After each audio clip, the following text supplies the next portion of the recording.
Serial लायर आम्ही तो म्हणतो की महिलाचा घात करणं सिरियल किलर आहे ते. हे सिरियल किलर आहे. 2023 मध्ये ज्या वेळेस बहुमताने हे नारी शक्ती वंदन काय आता ते नावं देतात ते त्यांनाच माहीत. वंदन हे बिल पास झालं ना, 33% आरक्षण झालं.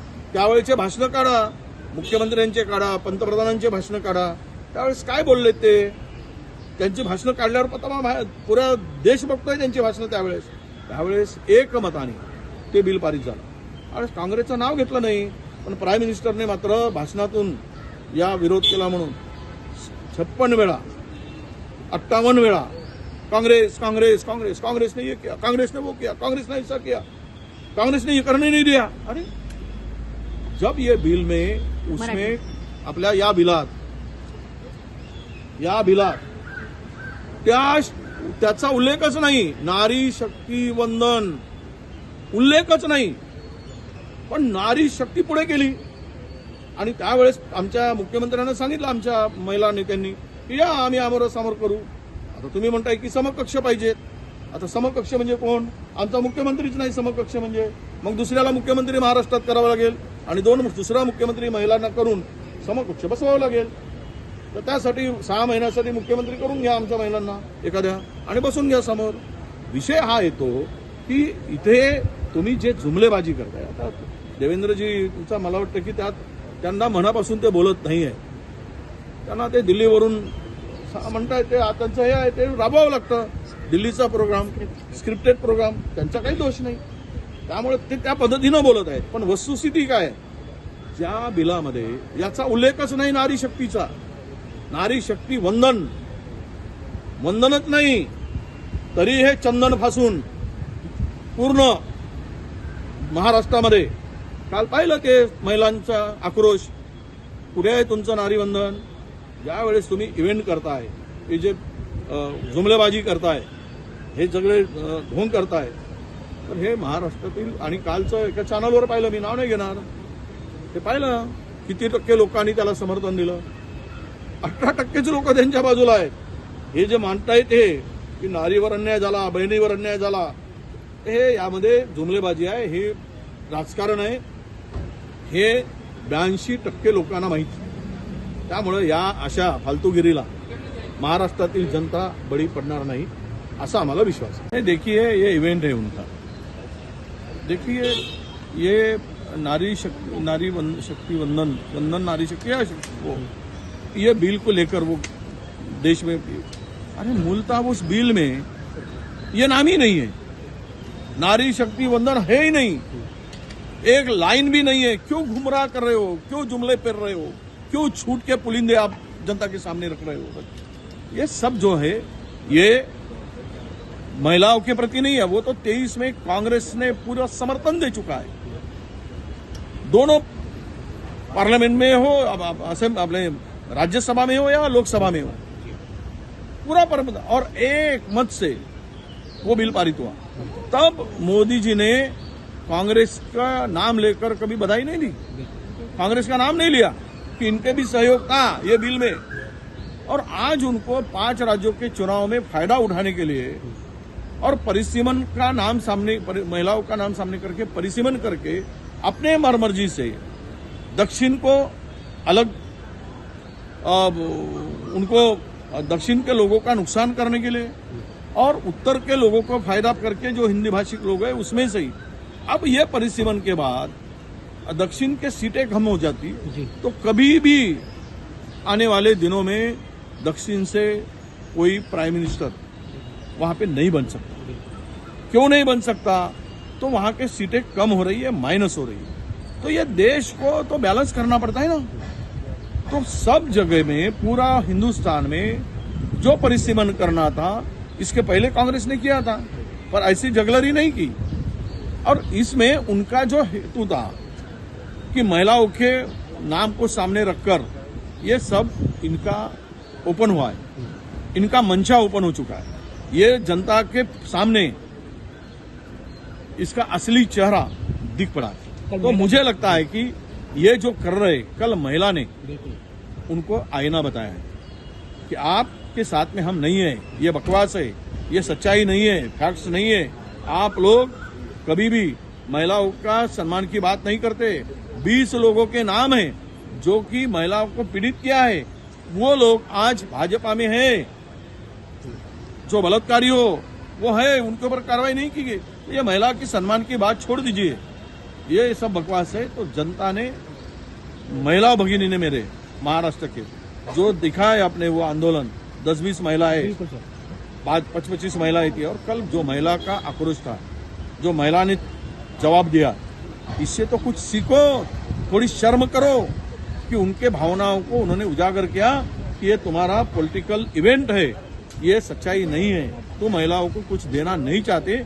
यही बहुसंख्य महिला में दिख पड़ रहा है। कांग्रेस के अध्यक्ष हमने देखा सर कि जिस प्रकार से उनका बयान आया पीएम मोदी की तुलना, जिस प्रकार से उन्होंने शब्द का इस्तेमाल किया पीएम मोदी के खिलाफ, जिसके बाद सरकार पक्ष की तरफ आज तक जो लोकल टेररिस्ट थे, जो लोकल लोगों का, कुछ 2 लोगों का इन्वॉल्व, उसको पकड़ा गया, और आज जिन्होंने ये हमला करा है उसको क्या सबक सिखाया, मुझे तो वो दिखता ही नहीं है। साल भर के बाद में, पहलगाम हमले के बाद में ऑपरेशन सिंदूर चलाया गया।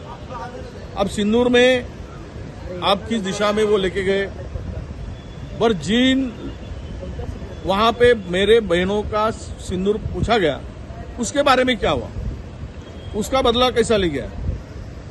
तो ये सब इवेंट करना, ये बड़ी घटना होने के बाद, और उसका पॉलिटिकल एडवांटेज लेना, यही काम चल रहा है। और हम कुछ दिखावा करके हम लोग ने ये किया वो किया। आज उनके आंसुओं को क्या रोका गया, क्यों नहीं रोका गया? उनको इस हादसे से निकलने के लिए सरकार ने क्या किया? सवाल यही आता है। और रहा सवाल कि 1 साल के बाद जिस स्थिति को हमें बताया गया, प्राइम मिनिस्टर्स ने, सेंट्रल गवर्नमेंट ने, क्या टेररिस्ट अंदर आना रुक गए? टेररिस्ट का कार्रवाई थम गई? अभी उसके बाद में भी बहुत सारे इंसिडेंट्स, घटनाएं टेररिस्ट ने किया है। तो ये सब केवल जो बड़ा हादसा होने के बाद उसके ऊपर हमारी जो कार्रवाई होनी चाहिए वो नहीं करते हुए, केवल उसमें से पॉलिटिकल फायदा उठाने का काम ही हुआ है। आज उनके आंसुओं का बदला, उनका जो सिंदूर पूछा गया था, उसका अपने घर के मुखिया को गवाया है, तो उसके बारे में ये सरकार गंभीर नहीं रही। यही साल भर के कार्यवाही से दिखता है। तो महाराष्ट्र सरकार जो है ऐसा है, मैं उसमें अधिक नहीं बोलूंगा। वो अभी किसी का भी घर का प्रमुख नेता जाता है तो दुख तो होना है, पर जिस तरह से संदेश जताना राष्ट्रवादी ने, सुनीत्रा जी ने जिस तरह से ये हादसे के बाद इसको सच्चाई उजागर होने के लिए कदम उठाना था, वो नहीं उठाया गया। ये पूरी महाराष्ट्र की जनता में चर्चा है।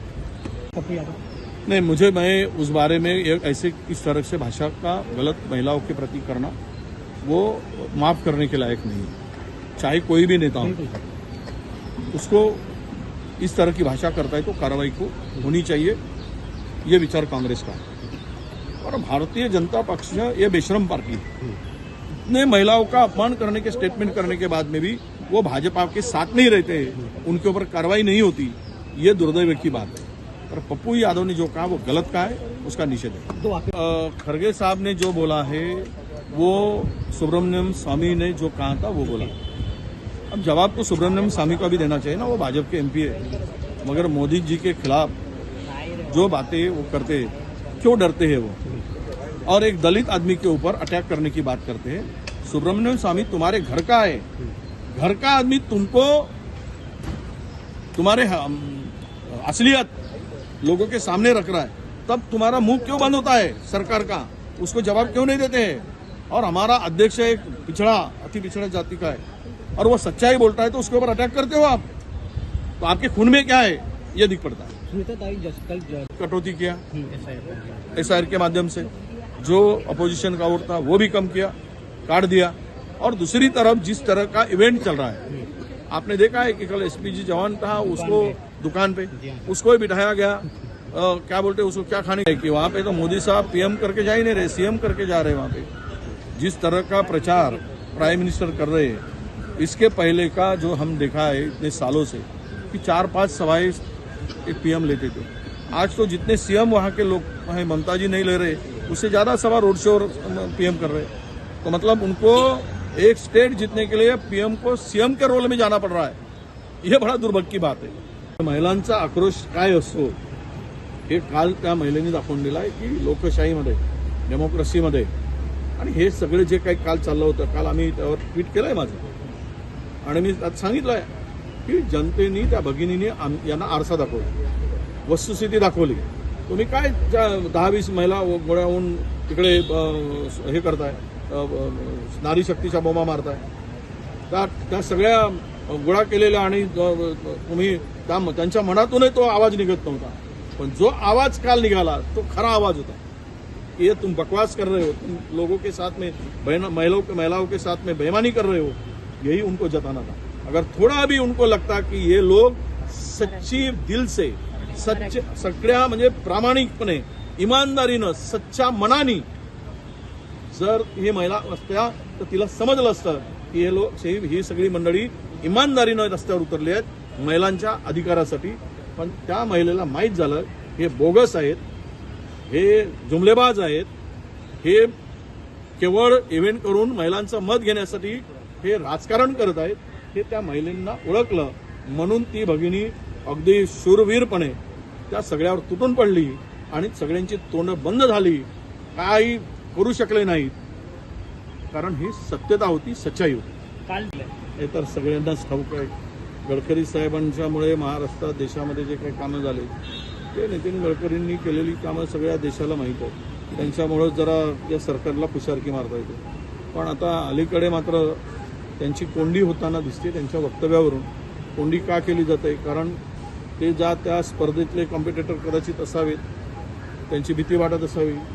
महाराष्ट्रीयन माणसाची भीती नेहमीच दिल्लीवाल्या दिल्लीच्या नेतृत्वाला वाटत आहे। त्यामुळे आज त्यांच्यावर जो प्रसंग आहे त्या प्रसंगातून ते जात आहेत आणि त्यातल्या त्या भावना आहेत, त्या भावना ओठातून आलेल्या नाही आहेत, त्या पोटातून आणि हृदयातून आलेल्या भावना आहेत, सत्यता दाखवणाऱ्या भावना आहेत आणि पुढचं राजकारण काय होते हे दिशा देणारं त्यांचं वक्तव्य। चुकीनं म्हटलं असेल, ते त्यांना दुसऱ्याच्या तोंडावर मारायचं असेल तर राहुल गांधींचं नाव चुकीनं कदाचित आलं असेल, कारण राहुल गांधी हा सच्चा इन्सान आहे, इमानदार माणूस आहे, समर्पित माणूस आहे, हा जुमलेबाज माणूस नाही, खोटं बोलणारा माणूस नाही, रंग बदलणारा माणूस नाही। नॉर्थमध्ये जाऊन वेगळा रंग, साऊथमध्ये जाऊन वेगळा रंग असा होत नाही। तर कोण सरड्याप्रमाणे रंग बदलतो, हे रंग बदलतो, सरड्याप्रमाणे कोण ड्रेस बदलतो, हे सगळं माहीत आहे। त्यामुळे देवेंद्रजी काय म्हणाले हे त्यापेक्षा महाराष्ट्रातील, देशातील जनतेला ठाऊक आहे। मल्लिकार्जुन ते तर पूर्वी त्यांच्याच पक्षातल्या सुब्रमण्यम स्वामींनी बोलले, त्याचं उत्तर का देत नाही भारतीय जनता पक्ष?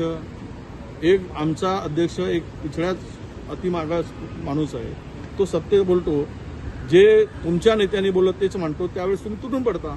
तुमच्यात दम का नाही की सुब्रमण्यम स्वामीवर कारवाई करायची, सुब्रमण्यम स्वामींनी दिलेल्या यांना आव्हानाला स्वीकारायची, त्यांच्यावर कारवाई करायची? तुमच्यात काय दम नाही? ते जे मांडतात रोज तुमचे कपडे काढत आहेत, पंतप्रधानांवर वाटेल त्या पद्धतीनं बोलतायत, महिलांचा अपमान केला आहे त्यांनी, सुब्रमण्यम स्वामींनी। ते म्हणालेत की वहां पार्लियामेंट में जाना है या असेंब्ली में जाना है, तो त्या ठिकाणी त्या महिलांना प्राईम मिनिस्टरकडे जावं लागतं, इतके घाणेरडं बोलतायत महिलांचा अवमान करणारे, तर त्यांच्यावर का कारवाई भारतीय जनता पक्ष करत नाही? आणि इकडे मात्र एक मागासवर्गीय नेता सत्य बोलतो तर त्याच्यावर तुटून पडतात। म्हणजेच याचा अर्थ भारतीय जनता पक्ष ह्या संधी साधू आहे हे सिद्ध झालं। भाजपचे वेळ गेल्यानंतर काय आहे, असं आहे की ज्या पिरियडमध्ये, ज्या वेळेस ह्या घटनेनंतर जो हेच वक्तव्य आलं असतं तर महाराष्ट्रात आगडोंब उसळला असता, लोकांचा उद्रेक झाला असता। आता काही दिवस गेले की ते प्रकरणाला थोडी संतता येतेच आणि तेच झालेलं आहे। आता त्यातून फार काही निष्पन्न होईल असं मला वाटत नाही।